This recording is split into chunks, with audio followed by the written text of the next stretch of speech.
né, na quinta-feira.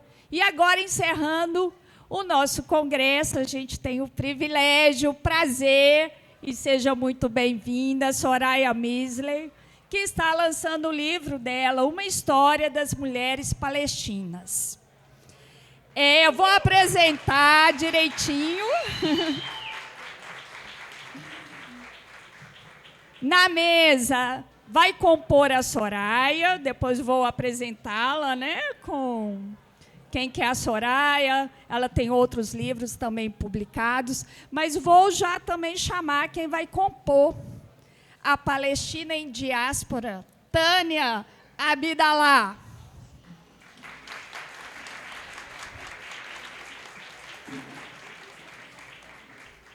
Tânia não repara que aqui a gente vai estar mulheres bem coladinhas, uma a outra aqui. Mulheres. E aí uma outra lutadora, militante, pelo Comitê Mineiro de Solidariedade ao Povo da Palestina, que são muitos os militantes, muitos que estão aí na coordenação. Já contamos com a presença, né, da Dirlene, e hoje eu vou chamar a Edelweiss. Desculpa, Edelweiss, não sei o seu sobrenome, mas está aí. Viva! Viva a Palestina! Viva a Palestina! Esmague o sionismo! Viva a Palestina! Esmague o sionismo!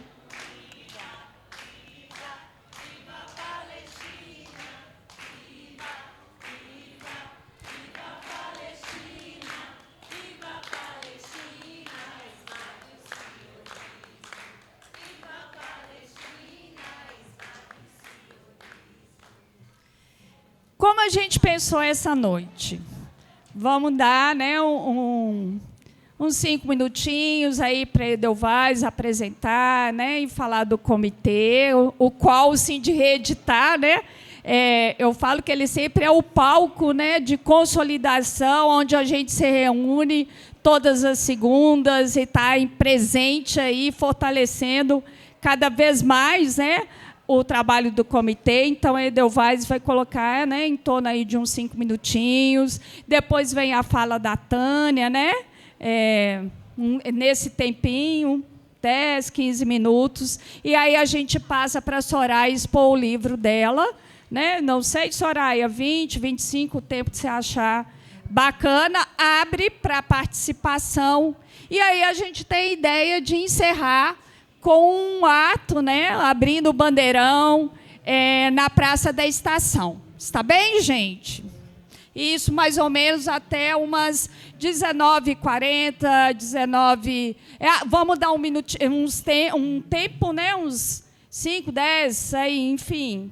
Quem quiser ainda autografar o livro da Soraya, a gente está com os livros dela, a Nakba e Mulheres, né? Uma História das Mulheres Palestinas. Então, vão estar os livros da Soraya ali, para quem quiser também ir adquirindo. São os 2 livros, são publicação da Sanderman. E aí a gente dá o tempo para ela autografar e vamos fazer o ato fechado, né, aí na Fontes aí da Praça da Estação, abrindo o bandeirão. Tudo bem? Um excelente momento, né, de reflexão e escutar aí o livro da Soraya. Eu queria fazer uma saudação a todos que estão aqui, todas, todos e todes. Saudação à mesa, Tânia querida, Soraya querida, Rose querida, Sindirrede muito querido, que abrigou o comitê, já está aí há 2 anos, já estamos há 2 anos, fazendo tudo o que é preciso fazer para falar sobre a Palestina aqui em Belo Horizonte. Nas praças, assembleia, escolas, em todas as manifestações. Estivemos em Brasília no dia 7, quando completou 2 anos do genocídio, e a gente foi violentado pela PM lá do Distrito Federal. Foram nós, o Comitê Mineiro, Comitê de Goiás, Comitê do DF e representante do Comitê de São Paulo. Então, e nós não vamos parar de falar sobre a Palestina, não vamos parar de lutar pela Palestina. E, se vocês quiserem se juntar ao comitê, sejam todos bem-vindos, bem-vindas, bem-vindes. Estamos juntas, juntos, sabe, nessa luta, porque é uma luta enquanto humanidade, é uma luta enquanto o enfrentamento com o imperialismo, é uma luta contra o capitalismo, é uma luta de classe, da libertação de um povo, da nossa libertação. Então, vocês estão mais do que bem-vindos ao comitê. E nós estivemos lá em Brasília, entregamos 2 envelopes lotados de abaixo-assinado, que nós coletamos ao longo desses 1 ano e 8 meses, em Belo Horizonte, por todos os lugares onde nós estivemos. Nós levamos o abaixo-assinado e nós não vamos parar com o abaixo-assinado enquanto Lula não romper as relações com a entidade sionista genocida de Israel. Então, voltamos com o abaixo-assinado. Quem não assinou, por favor, está ali na mesinha. E nós estamos na articulação com todos esses comitês que, se quiserem juntar, de construir um abaixo-assinado nacional para exigir do governo Lula o rompimento das relações. E também na luta para que as universidades rompam todas as relações, não só com as universidades, sabe, da entidade sionista, mas com toda e qualquer instituição, sabe, organização de Israel. Então, eu agradeço, estamos juntos. Palestina livre do rio ao mar, Palestina livre do rio ao mar, e nós não vamos abandonar o povo palestino. Muito obrigada.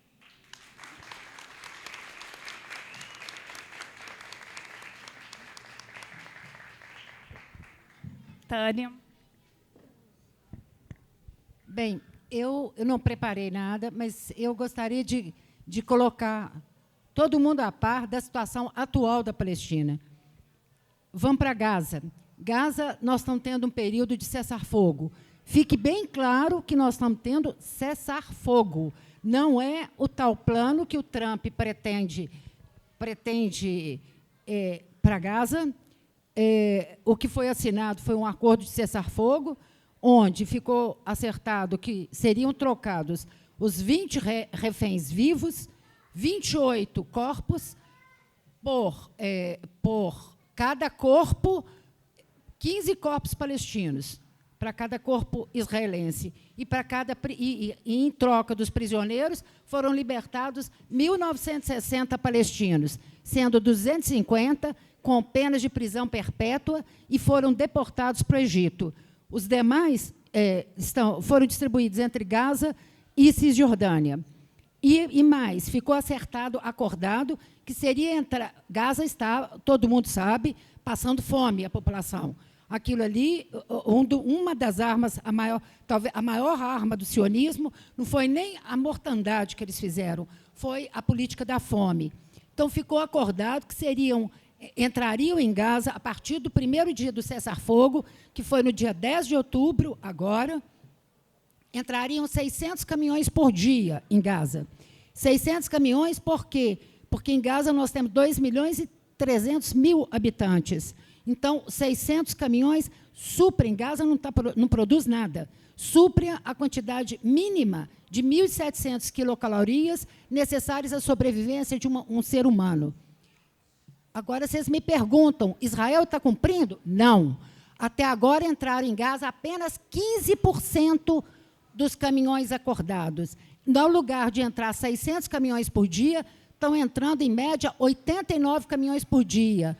Israel ficou de abrir a passagem de Rafah, por onde haveria maior fluxo de caminhões, e até agora não abriu. Fora isso, Israel rompeu o cessar-fogo 100 vezes, matou 100 pessoas e feriu em mais ou menos 300 pessoas. Então, a situação que nós temos hoje em Gaza é completamente instável. Fora isso que eu coloquei, Israel colocou dentro de Gaza são 4 gangues cujo objetivo é levar o caos para dentro de Gaza e forçar, obviamente, Israel a romper o cessar-fogo, julgando a situação para o Hamas. Essas gangues estão operando no sul, em Rafah, em Khan Yunis, no norte, na cidade de Gaza. São 4 gangues. São grupos de criminosos que são armados e pagos por Israel para fazer o caos. Até agora não conseguiram, e a resistência palestina prendeu vários desses membros e outros foram justiçados. Não apenas pelo grupo da resistência, mas a própria população tem ajudado a caça desses criminosos. Isso tudo, qual é o objetivo? Israel nunca cumpriu nada do que prometeu. Israel não vai cumprir. A gente tem certeza que esse cessar-fogo tem limite. Ele vai chegar até um ponto. Agora, Israel tem que inverter os papéis, ou seja, julgar para a resistência palestina a responsabilidade pelo rompimento do cessar-fogo. Mais uma coisa que eu gostaria de falar é o seguinte: enquanto em Gaza nós temos um cessar-fogo, o que está acontecendo na Cisjordânia? O parlamento Knesset, o parlamento israelense, ontem, aprovou em primeira votação, são 4 votações, em primeira votação, a anexação da Cisjordânia a Israel. Isso, aí o Trump vai para a televisão e diz que ele não vai aceitar a anexação da Cisjordânia. Agora, gente, eu quero deixar bem claro que a anexação da Cisjordânia já está acontecendo, nesse minuto. O que eles estão fazendo? Eles estão, fora os colonos, fora o papel que os colonos estão fazendo de levar terror, todos armados, expulsando pessoas de suas casas, a própria Israel tem demolido casas, expulsado população, e mais, aprovado milhares de novos assentamentos dentro da Cisjordânia. Um desses assentamentos é o famoso assentamento E1. O que significa esse assentamento? Nós temos um grande assentamento israelense que fica a leste de Jerusalém. Israel, quando aprova esse assentamento E1, esse assentamento vai de Jerusalém até esse assentamento israelense. O que significa isso? Significa cortar a Cisjordânia praticamente ao meio. E aí, qual é a intenção? Anexar. Não apenas, primeiro, isola Jerusalém, que é a capital, que eles querem classificar como capital única e indivisível do Estado de Israel, e é nossa, a Jerusalém Oriental é nossa capital, vocês sabem disso. O objetivo, qual é? Enquanto todo mundo olha para Gaza, eles estão comendo a Cisjordânia. Então, mesmo quando esse plano mirabolante do Trump diz, no futuro um Estado palestino, que futuro? No futuro não vai ter nem terra palestina mais. Eles estão a toda buscando o quê? A limpeza étnica de nosso povo, certo? Só para fechar, eu gostaria o seguinte, deixar claro, mais do que nunca, é necessário que as pessoas divulguem a causa palestina. Agora não é parar o genocídio, agora é pelo Estado palestino, pela liberdade, pela soberania, por um Estado palestino soberano. Por quê? Porque não tem nenhum acordo. Isso que está sendo proposto pelo Trump e pela Europa, etc., isso não é uma solução. Isso é uma reocupação, dessa vez, não apenas com o colonizador israelense, mas com a colonização ocidental. Então, são 2 coisas que eu gostaria de colocar bem claro. Mais do que nunca, nós temos que pedir pela soberania de um Estado palestino. E a segunda coisa, eu não sei se aqui no meio tem jornalistas, eu acho que a gente tem divulgado e pedido isso, que os jornalistas do mundo inteiro se reúnam e tentem de todas porque Israel não permite. Nós queremos jornalistas do mundo inteiro dentro de Gaza, Por quê? Para testemunhar a realidade do que está acontecendo no chão de Gaza, do que aconteceu no chão de Gaza. Porque qual é o objetivo deles agora? Passar aquelas retroescavadeiras, limpar tudo e tampar a prova do genocídio. Então, é importantíssimo que as mídias, em geral, tivessem acesso ao chão, à entrada em Gaza. É isso, gente. Muito obrigada.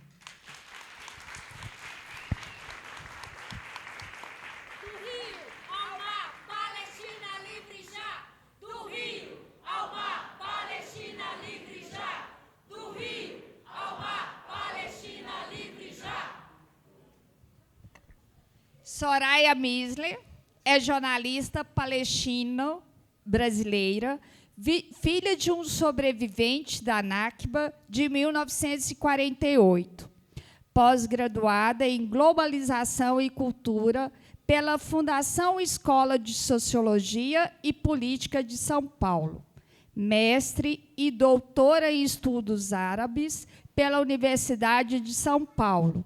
É autora do livro Al-Nakba, um estudo sobre a catástrofe palestina, e coordena a Frente em Defesa do Povo Palestino de São Paulo. Vou fazer uma breve, rapidinho, do próprio livro, uma pequena introdução aqui, que eu achei ela relevante. A história moderna da Palestina enfrenta-se com uma anti-história, plena de falsificações, distorções, apagamentos e representações ideológicas. Contá-la ganha sentido de urgência, ante a premência de se ampliar conhecimento voltado à transformação da realidade. Este caminho tem sido percorrido, sobretudo, por historiadores árabes e palestinos, e, mais recentemente, a partir dos anos 1980, pelos chamados novos historiadores israelenses, por meio do exame de arquivos oficiais sionistas e embasados nos estudos realizados por seus antecessores, com auxílio de um recurso da história oral. Não obstante, uma investigação sobre os livros que se aventuram por este caminho permite observar a lacuna importante, a despeito de sua relevância, que este trabalho buscou investigar e demonstrou o protagonismo das mulheres palestinas. Em geral, nas obras sobre a história moderna da Palestina, estas se encontram marginalizadas, quando não invisibilizadas. Seriam necessários muitos volumes para resgatar esta história esquecida. Esta obra não tem a pretensão de completude, mas, ao preencher páginas fundamentais não escritas, acredito avançar na desconstrução de estereótipos orientalistas, que servem à colonização, à limpeza étnica e ao genocídio. E espero animar a realização de novos estudos sobre a questão palestina com enfoque de gênero. A palavra é toda sua.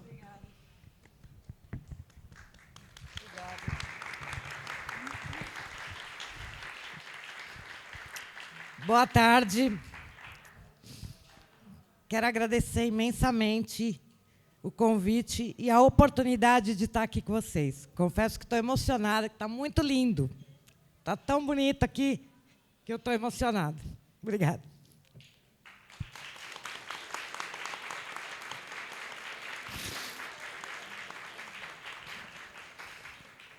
Que coisa linda. Que lindo. Eu vi a melancia, eu vi os barcos, eu vi o nosso mapa. E algo muito, muito importante, que não parou de falar, porque o genocídio, se não é direto, como a gente está vendo há 2 anos, e, na verdade, como parte da contínua Nakba, numa tentativa de solução final na contínua Nakba, a catástrofe cuja pedra fundamental é a formação do Estado racista e colonial de Israel em 78% do território histórico da Palestina, em 1948, sobre os corpos palestinos, os escombros das aldeias, mediante limpeza étnica planejada, em aliança com o imperialismo do momento, inclusive contando com genocídios em mais de 70 aldeias, em que vocês sabem, o estupro foi instrumental para que esse projeto colonial sionista colocasse as suas bases através da formação do Estado racista de Israel. E há 2 anos que Israel buscou o que sempre quis, que era o extermínio do povo palestino totalmente, a solução final na contínua Nakba. A gente fica naquela sensação, porque a gente já conhece os movimentos e os comitês de solidariedade, de que veio o cessar-fogo, está na hora de ir para casa. Então, eu fico emocionada de ver essa sala cheia, fico emocionada de vocês trazerem esse tema para um congresso e de ter essa beleza de simbolismo tão lindo que mostra que a causa palestina está viva. Muito obrigada. Que desta vez a gente não vá para casa, gente. A gente não vá para casa. Que a gente continue a navegar nessa enorme onda de solidariedade internacional chamada pela nossa heróica resistência e histórica resistência, cujo protagonismo das mulheres palestinas é histórico. O meu livro traz um pouco dessa história. E, para eu começar a falar do meu livro, agradeço a irmã Tânia, que trouxe muito da atualidade aqui, que me poupou ter que falar sobre isso. E a gente pode depois aprofundar um pouco esse debate sobre a situação terrível de toda a população palestina. 70% das vítimas são mulheres e crianças, e isso tem um objetivo e um fim. Quando você quer apagar um povo, você tem que atingir as crianças, preferencialmente, que são o futuro, e as mulheres, que são agentes da produção e reprodução da vida, o contorno da sociedade, como afirma uma pesquisadora palestina. Mas as mulheres também são aquelas, desde sempre, e também agora em Gaza, que mantêm o seu povo em pé, o seu povo vivo, a dignidade, sumud. Sumud é uma palavra árabe que é firmeza, persistência, resiliência como resistência, em todos os aspectos da vida. E nós vemos as mulheres palestinas perdendo mais do que a gente pode imaginar enquanto meninas, mulheres, jovens aqui. 180 mães tendo seus filhos todos os dias em Gaza, nessas condições, com todos os hospitais parcial ou plenamente destruídos. E, muitas vezes, quando precisa de anestesia, quando precisam fazer a cesariana sem anestesia, assim como os milhares de amputados, mas, muitas vezes, não raro, tendo seu filho num dia, embalando o corpo morto do seu bebê, minutos, horas depois ou no dia seguinte. Isso todos os dias. Então, além dessa dor insuportável, milhares tendo ficado com a responsabilidade de buscar alimento para a sua família sozinhas, porque perderam os seus companheiros, seus maridos, que foram assassinados, e buscar alimento numa situação em que não existe alimento. Porque se Israel já impunha um cerco criminoso há 18 anos, que metade das mulheres já sofriam de anemia e desnutrição crônica, imagine nessas condições, em que num bloqueio pleno. E elas, então, inclusive, transformavam as associações de direitos das mulheres lá em Gaza, em locais, para distribuição de qualquer meio e tentar inventar alguma forma de ajudar os seus irmãos, suas irmãs palestinas ali. Inclusive tentando fornecer alguma forma de absorvente, porque não tinha. 700 mil mulheres enfrentando essa situação nos seus períodos menstruais, sem condições até mínimas, porque não havia nem absorvente. As mulheres ensinando, com tudo destruído, 90% de Gaza destruído, nas tendas as crianças, que as escolas foram todas praticamente destruídas, plena ou parcialmente. Todas as 12 universidades não existem mais em Gaza. Então, elas continuam a ser o contorno da sociedade e a atuar, mostrando que a Palestina vive, que o povo palestino vive, persiste e existe. Porque resistência para o povo palestino não é uma escolha, é existência sob constante ameaça de apagamento do mapa. Esse livro tenta trazer um pouco do legado que inspira essas jovens mulheres e meninas que eu estava comentando agora com vocês, neste momento.